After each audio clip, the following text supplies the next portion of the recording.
සුබ දවසක් සුබ සන්ධ්‍යාවක් වේවා ආදරණීය යාළුවනේ. මගේ ඇත්තටම ආදරණීය යාළුවෙක් පුංචි වෙළඳසැලක් කරනවා. මේකේ තියෙන බුලත් පුවක් කුඳුම්කල.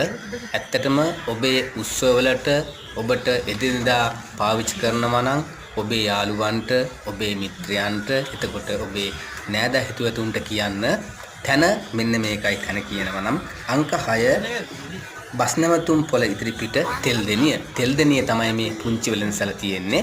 වෙළඳසැලේ නම කියනවා නම් සරත් පුලත් කඩේ. දුරකථන අංකය මම ඔයාලට කියන්නම් 072යි 58යි 70යි 520. ආදරණීය මගේ යාළුවනේ, ආදරයෙන් මං ඉල්ලා සිටින්නේ ළඟපහත කවුරු හරි ඉන්නවා නම් දැනුවත් කරන්න. මේ පුංචි වෙළෙන්දාව ඉස්සරහට අපි රැගෙන යන්න.